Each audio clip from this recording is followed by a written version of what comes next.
Good evening, everyone. Thank you for joining us this evening. My name's Patrick Hall. I'm the Mayor of the City of Canning. I welcome you to the agenda briefing of the City of Canning Council held this evening at 6 p.m. on Tuesday, the 10th of June 2025.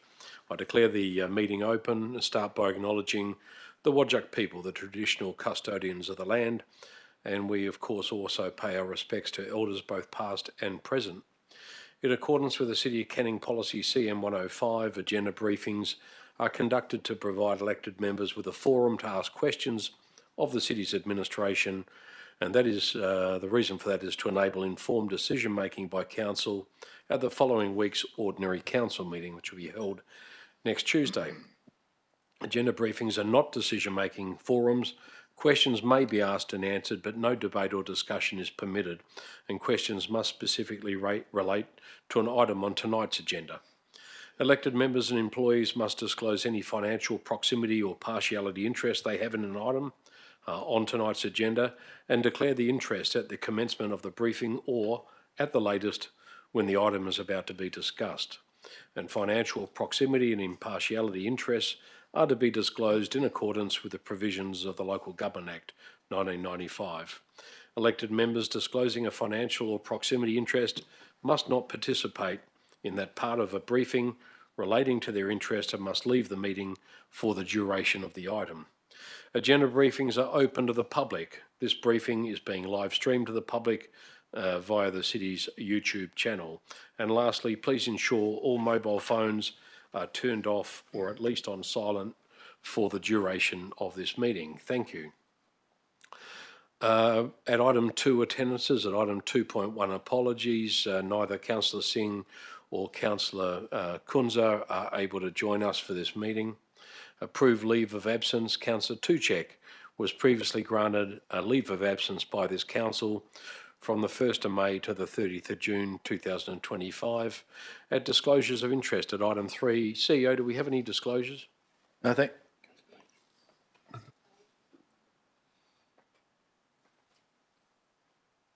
Councillor Singh. Councillor Page, can I help?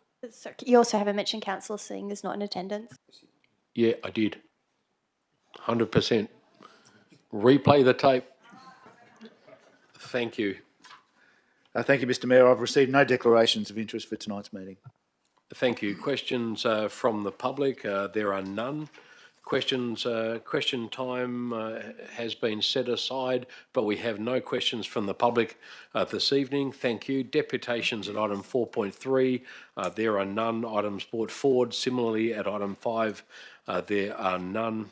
Reports of committees. The recommendations from the Audit and Risk Committee recently held on the 5th of June 2025 will be presented to the next ordinary council meeting being next Tuesday evening, the 17th of June 2025. The first report is from the Office of the CEO, Mr Michael Littleton. It is OC 006 of 25. The report title is the Annual Review of Register of Delegations 2025. When this item comes to Council next week, it will require an absolute majority. The recommendation is on page 7 of the agenda and is on screen. Are there any questions in relation to that item? Councillor Hearn, thank you. Is it possible, please, through you, Mr Mayor, to get a list of which delegated decisions are reported back to Council? CEO, of the delegations, how are they reported back to Council, or are they not? Or if any are, which are? Thank you, Mr Mayor. There'll be some decisions that can be reported back, in particular planning decisions. Some of the delegations are at a bit of a lower level and more business operations sort of actions. So whilst records will be kept, it must probably take a resource-intensive process to be able to collate all of those decisions and report them back. Is there any particular delegations or exercise of delegations that Council is concerned about and would like to see the decisions that have been made? Councillor Hearn? Yeah, I absolutely hear what you're saying, but especially about buildings and permits, there's a lot of decisions that are made on a daily basis that are delegated. I think specifically I would be interested to know like things that are delegated in terms of tender awards under $1 million. I'm not sure. My question is like, what is and is not reported back to council, which is being delegated? Yes, Mr Yildiz. Thank you, Mr Mayor. In particular with tenders, we keep everything on a tender register, so we absolutely can provide that to councillors. But yeah, I understand the question, but I'll reiterate that some of it is of a lower level sort of decision making, which allows for business operations and timely decisions that are to be made. I know that some of the planning decisions are reported, and under certain other actions that are reported, it's most probably more to understand the type of decisions that, if they're not reported or provided publicly, if those are the type of ones that you're seeking, we can have a look into that and see what's available.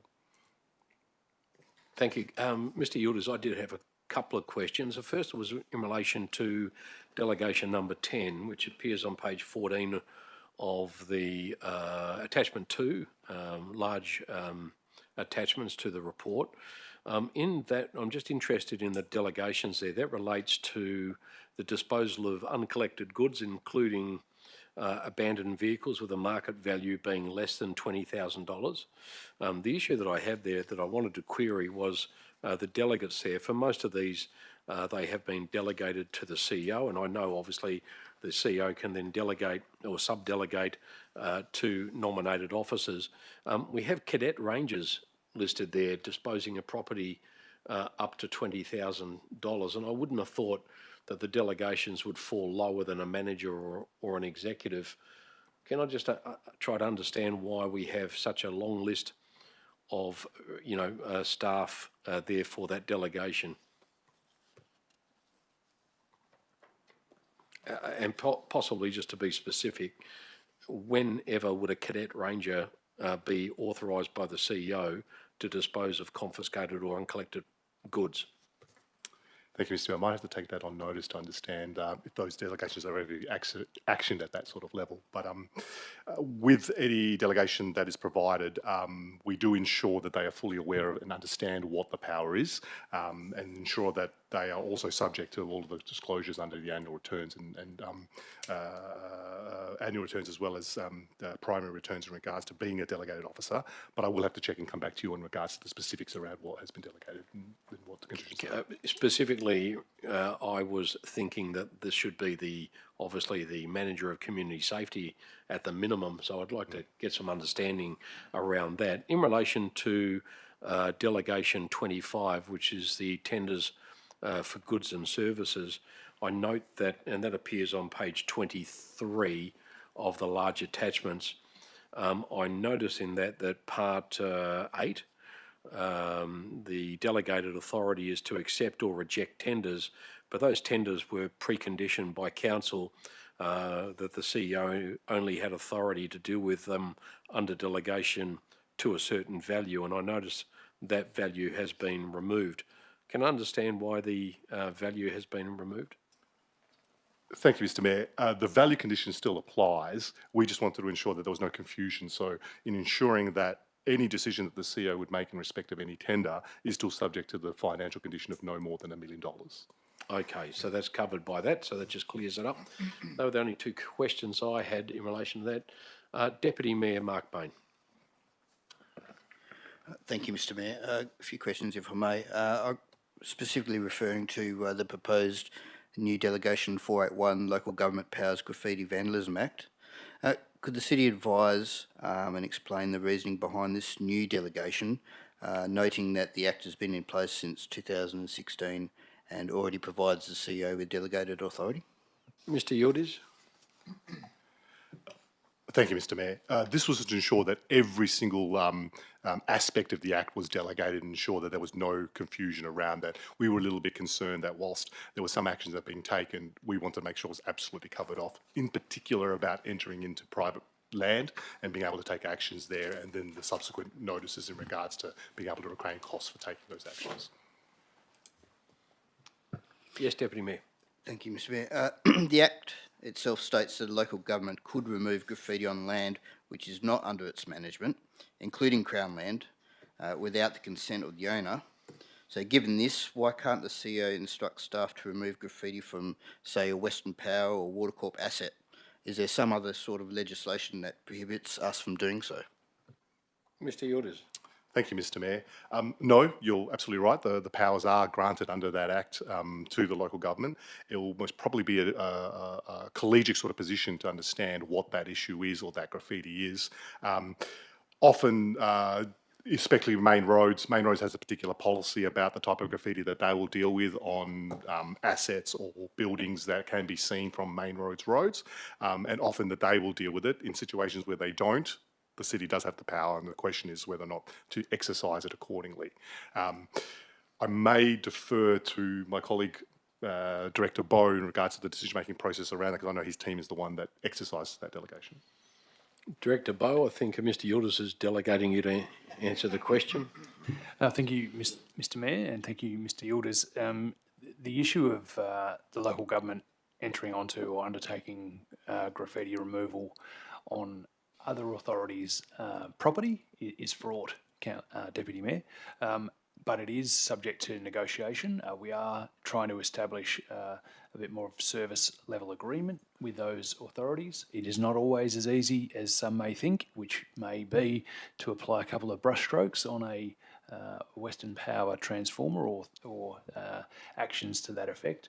We would like to be able to remove offensive graffiti instantaneously using our resources, but again, we do need to be mindful of not overstepping the remit of local government. The authorities have significant budgets themselves to control their own assets and their own infrastructure, but we are in negotiations with a number of them now to try and ascertain a middle ground. Thank you. Anything further? Yes, please, Mr Deputy Mayor. Mayor. So the city on the website is clear that it only responds to graffiti requests involving its own property. Does the Act give the city authority to remove graffiti from property other than its own, i.e. it could be property of Westfield Carousel? Thank you. Director Bowe, did you want to answer that? CEO? Thank you for the question. I think we have taken a more liberal approach to the removal of graffiti, Deputy Mayor.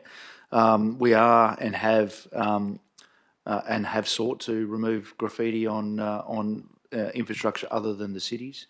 I would argue that to Director Bowe's point, Carousel are well capable of dealing with their own graffiti, but we have certainly gone in and cleared up graffiti on, for instance, fencing that abuts a main road. So we are well aware that graffiti is an issue. We, I think, are taking a more liberal approach to the cleaning up of graffiti, and that's the way we'd like to continue. Thank you, Deputy Mayor. Thank you, CEO. Any other questions, councillors? If not, shall move on. Thank you. We'll move to OC 007 of 25. The report title is the CEO Performance of Reference and Presiding Deputy Presiding Members. The recommendation is on screen and also appears on page 15. Any questions in relation to that item? None. Councillor Hearn? At the February OCM, I used some paraphrasing here, and it's not a judgment of the outcome. The CEO stated it was customary that the Deputy Mayor is appointed to the Audit and Risk Committees and the CEO Performance and Salary Review Committee. And ultimately, Deputy Mayor Bain was asked if he was willing to be appointed to those two committees. Through you, Mr Mayor, can I ask if Director Yildiz can confirm that this process of appointment to the committees was compliant or non-compliant with committee appointments under the Act? I think you might have just given Mr Yildiz a promotion that he may or may not be worthy of, but anywho, we shall move on.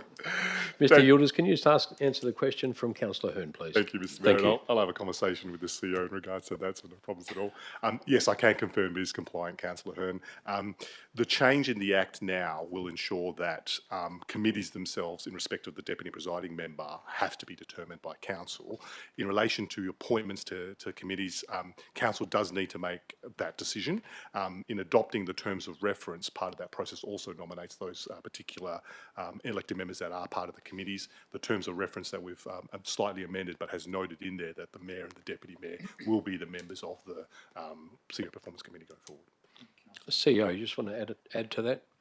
Yeah, thank you. And just to clarify, this is a change in the legislation which is effective from 1 July 2025.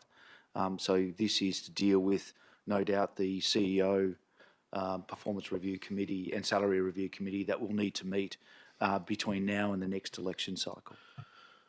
Yes, Councillor Hearn. Sorry, my question is not about the current decision being put before us. Under the Act, nominations are sought for appointments and committees. In that meeting, subsequent to the resignation of the former Deputy Mayor, nominations were not sought. A nomination was put forward by the CEO. Would you say that is consistent with what is outlined in the Act? It's not relevant to tonight's agenda, but I'll allow the question. We'll see if we can get an answer. Thank you. Just to correct, the appointment of the Deputy Mayor to those committees was not an appointment made by myself. That was an appointment made by this council, and it was open for councillors to nominate to both the Audit and Risk Committee and the CEO Performance and Salary Review Committee. My understanding is that the deputy mayoral participation was actually something that was contained, and maybe Ms Cornish can prompt me, but that may have been in the terms of reference that was previously considered. Policy position. Sorry, so it's not a position of mine. It was a policy position of this council. Ms Cornish, can we just perhaps post-meeting, can we just send a copy of some of the other policy to Councillor Hearn? Apparently it was ensconced in policy. Thank you. Anything further? Councillor Hearn? Does policy override the Act? Well, I can answer that. And policy doesn't policy of this council doesn't override the Act. Mr Yildiz, you confirm? Thank you, Mr Mayor. Yes, I confirm. Thanks, councillors. If there are no further questions in relation to that item, we shall move on then to CC011 of 25. It's 7.2 on, the item is 7.2. Miss Lorraine Driscoll, the Director of Corporate and Commercial, is the responsible officer. It's the monthly financial report for back in April 2025. The recommendation is on page 25 of the agenda and is now on screen. Any questions in relation to this item? Yes, Councillor Page.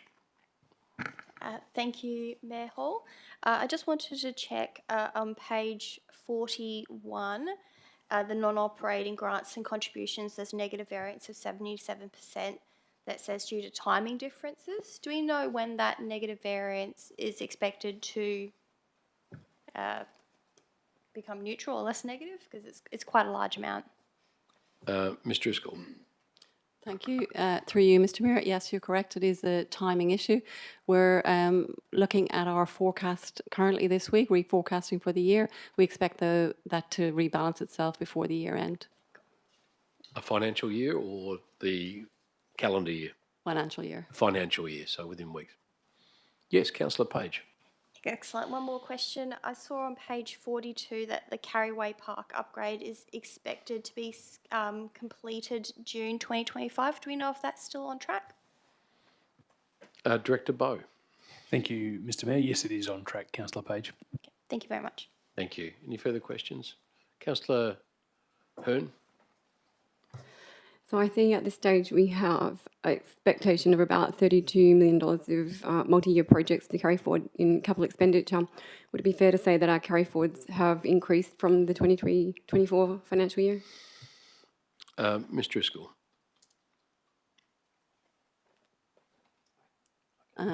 Through you, Mr Mayor. Our carry forwards for this current financial year, I'm just getting the figure for you now, we're about 36 million. So the expectation is a similar amount carried forward for this year also. Director Bowe, have you got anything you can add to that? Yeah, yes, I can. Thanks, Mr. Mayor. I would actually be expecting, given that these figures relate to April and there were still 2 months to go of the financial year, I would expect a lesser amount of carry forwards. That $32 million worth of projects are multi-year projects. Some of that expenditure will be incurred this financial year, but not all of those projects will be financially complete this year. As a quick aside, this time last year, our actual expenditure on capital was 19 million, with a commitment of 11.8. This year we are at 29.8 million of actual, with commitments of 22 million. So that's a significantly improved position year on year. Thank you. Councillor Hearn? Thanks. I did have a follow-up question about the partial accruals prior to the year end, so you've already answered that for me. Thank you very much. Thank you. Thanks, Director. Deputy Mayor Mark Bain. Thank you, Mr. Mayor. Page 42, the Kent Street Weir project. The comment is design expected to be completed in May, with details and specifications to follow in June, early July. First question, has the city been successful in acquiring any external or grant funding for this project? Director Bowe. Thank you, Mr. Mayor. We're yet to hear of the outcome of our application with Lottery West at this moment. Thank you. Through you, Mr. Mayor, will the final design come to elected members for their consideration and feedback, that is the playground, before it is signed off? Director Bowe. Thanks, Mr. Mayor. We can provide the elected members with a copy of the final concept plans, but as far as detailed design, it's not general practice to enable the elected members to influence detailed design, Deputy Mayor. No. Thank you. Thank you. And through you, Mr. Mayor, page 60, staff reimbursements. Has the city considered listing through the financial report what the reimbursements are for, similar to what it does for the corporate credit cards? Mr. Driscoll. Through you, Mr. Mayor, no, we haven't specifically considered that, but I guess it's something that we could consider if that's a requirement. Would that require, sorry, Director, would that require an amendment from council, or the city could institute that on its own? The Audit and Risk Committee itself can move a motion for an item. The City of Canning runs an annual calendar of audit areas, and that can be programmed by the committee. The committee itself can actually raise a motion for a certain amount of work to be done. Mr. Driscoll, that can be done through the Audit and Risk Committee, can't it? Yes, if required. yes, through you, Mr. Mayor. Yes, it can, and it would just be, it'll be a bit of extra work in the finance team in identifying some of that expenditure, but it can certainly be done. Thank you.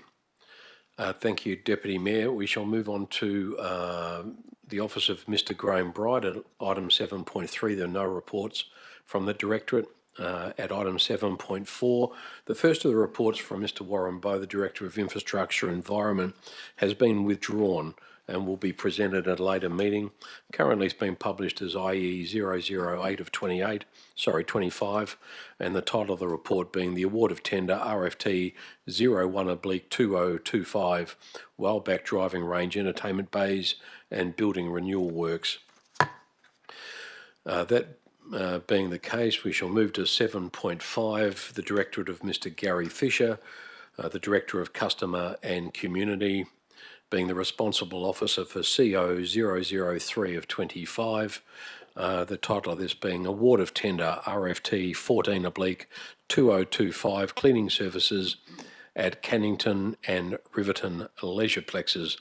The recommendation is on page 68 of tonight's agenda and is on screen. Are there any questions in relation to that tender?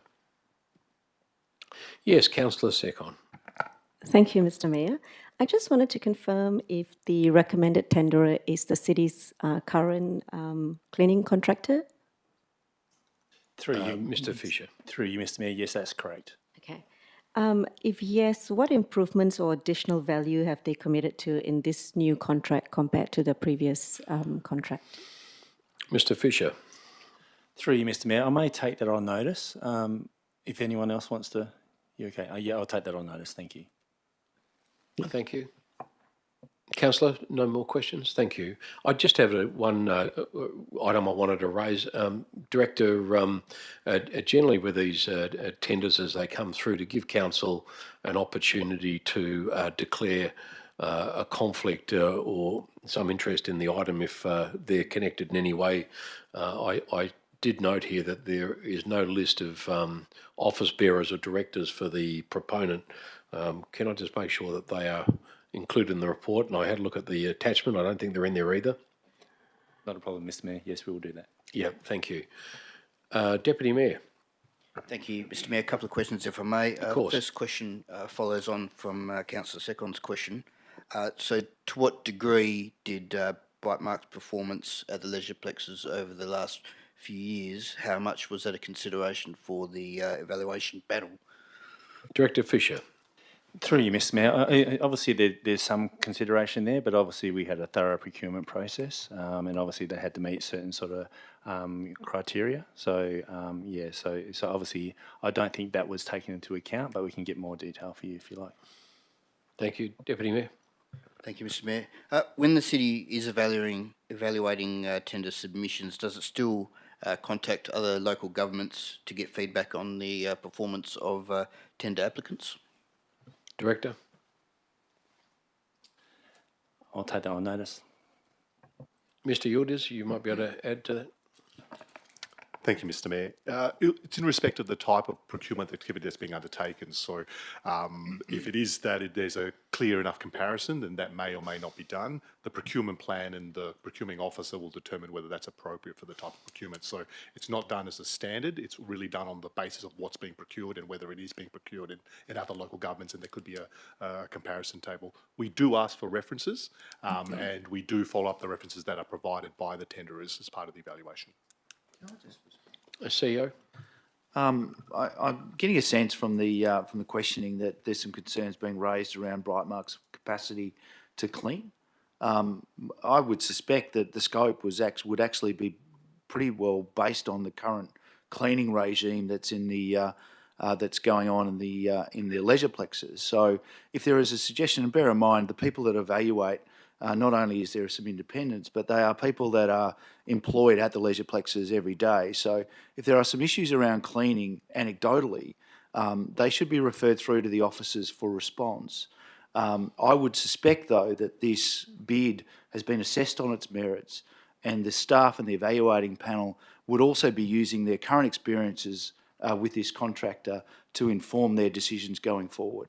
So if there is an issue that you have around cleaning, then that would be an issue I would reference through to the staff, and they'll be able to give you some clarity as to what they are doing to manage the current contractor.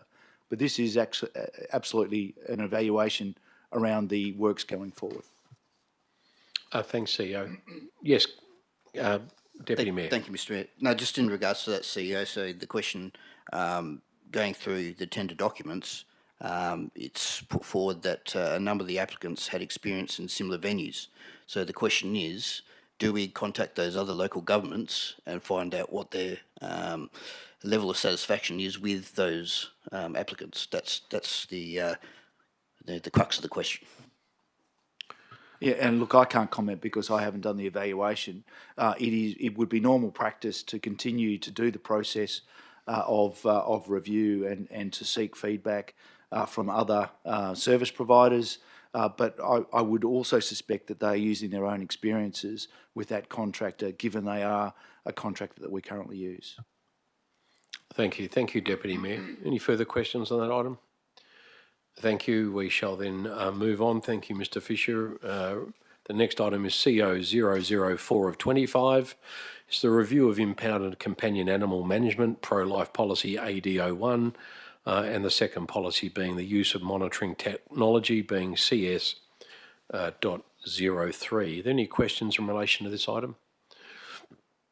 Thank you. I just had one question for Mr Fisher. The report is in relation to the pro-life policy for companion animal management references a number of times the CEO's instruction ADC 01.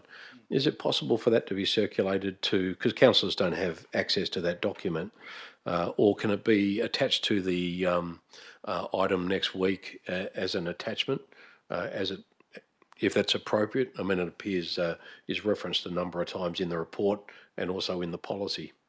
Through you, Mr. Mayor, I think we'll send that under kind of separate cover, so we'll email that around to all Terrific. councillors. Yep, I'd be happy with that. Any other questions, councillors, on that item?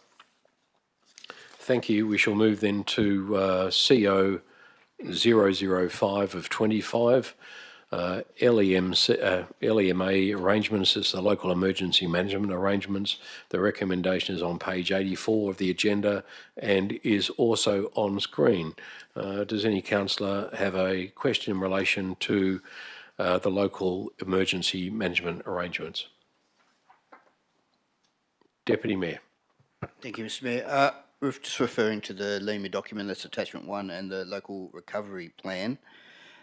Did the city test the effectiveness and the robustness of these documents following the Ferndale fire in April, particularly Part 4, the response section, and Part 5, community evacuation?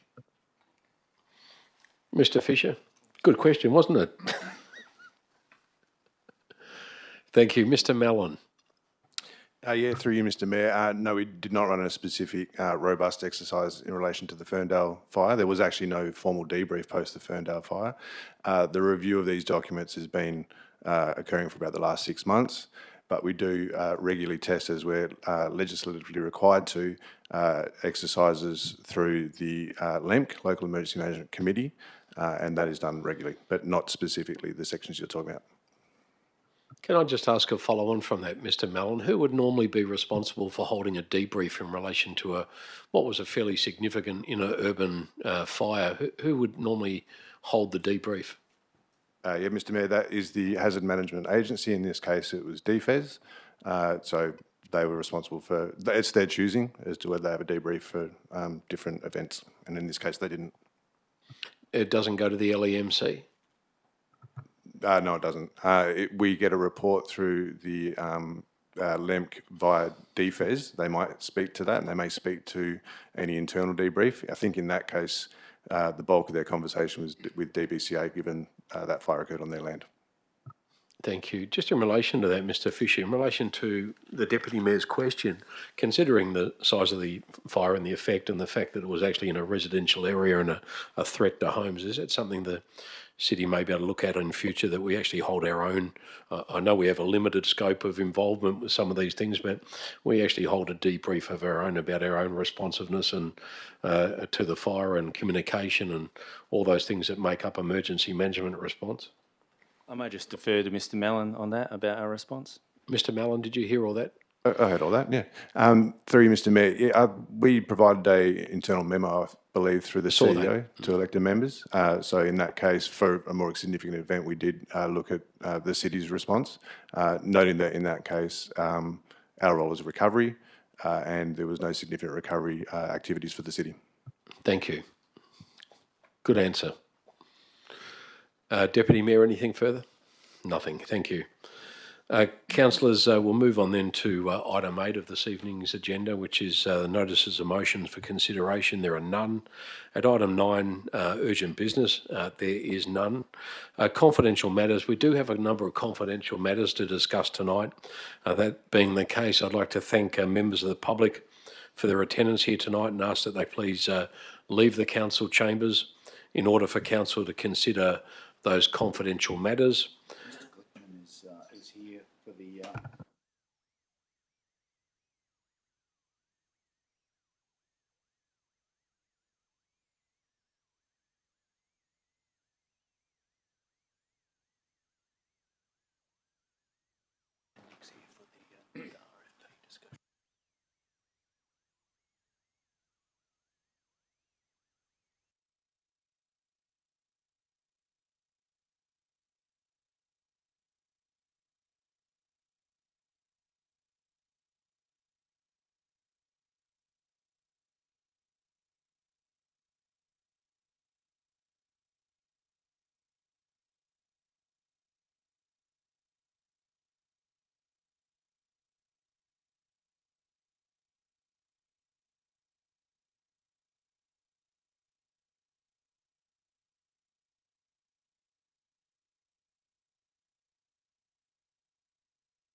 live streaming.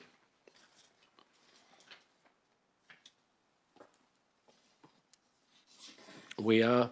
Thank you for those, if any of you who may be still listening at home. Council, it is now 7:05 p.m. and we have recommenced the broadcast of the live streaming on our YouTube channel. Whilst the streaming has been turned off, Council did deal with two confidential matters. They were both discussed. Both of those are listed in the published agenda on the city's website. They were OC 008 of 25, the title of that report being the Herald Avenue Land Optimisation Age-Friendly Concept, and the second item that was discussed under confidential cover was IE 010 of 25, the title of the report being Request for Proposal RFP 03/2025, the provision of waste management services. Both those items were discussed. That is the end of the meeting. At item 11, closure. There being no further business this evening, I now officially declare the agenda briefing closed at 7:07 p.m. and thank everyone for their attendance. Thank you everyone and good night.